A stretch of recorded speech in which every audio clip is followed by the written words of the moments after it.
വ്യോമയാന പ്രതിരോധ സംവിധാനത്തിനുള്ളത് എന്നുള്ള കാര്യമാണ് ഇന്നത്തെ ഒരു വീഡിയോയിൽ.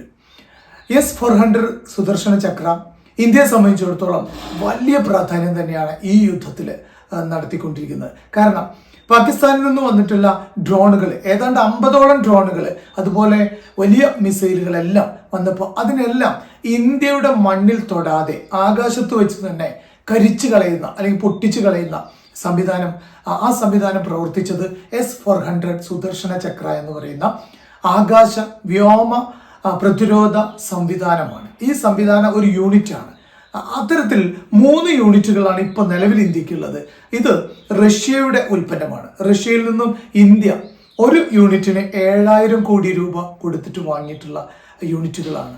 ഇതിൻ്റെ ഇമ്പോർട്ടൻസിലാണ്, അല്ലെങ്കിൽ ഈ സംവിധാനം വർക്ക് ചെയ്തതിൻ്റെ ഫലമായിട്ടാണ് നമ്മുടെ 15ഓളം കേന്ദ്രങ്ങളെ, സൈനിക കേന്ദ്രങ്ങളെ ലക്ഷ്യം വെച്ച് വന്ന മിസൈലുകളെയും ഡ്രോണുകളെയും തകർത്ത് കളഞ്ഞത് ഈ S-400 സുദർശന ചക്ര എന്ന് പറയുന്ന വ്യോമയാന പ്രതിരോധ സംവിധാനം ആപ്റ്റായിട്ട് വർക്ക് ചെയ്തതാണ്. ഇന്ന് ലോകത്തിൽ തന്നെ ഏറ്റവും മികച്ച വ്യോമയാന പ്രതിരോധ സംവിധാനങ്ങളിൽ ഒന്ന് തന്നെയാണ് S-400 സുദർശന ചക്ര. അത് റഷ്യയുടെ കയ്യിൽ നിന്നാണ് നമ്മൾ കരസ്ഥമാക്കിയിട്ടുള്ളത്. ഇസ്രായേലിൻ്റെ ഇത്തരം സംവിധാനങ്ങളോട് കെട്ടപിടിക്കുന്നതാണ് നമ്മുടെ S-400 സുദർശന ചക്ര. അതുകൊണ്ട് തന്നെയാണ് പാകിസ്ഥാനിൽ നിന്നും അയച്ചിട്ടുള്ള 50ഓളം ഡ്രോണുകളും അതുപോലെ തന്നെ മിസൈലുകളെയും നിലം തൊടാതെ തരിപ്പണമാക്കാൻ നമുക്ക് പറ്റിയത്. ഇതെങ്ങനെയാണ് വർക്ക് ചെയ്യുന്നത്?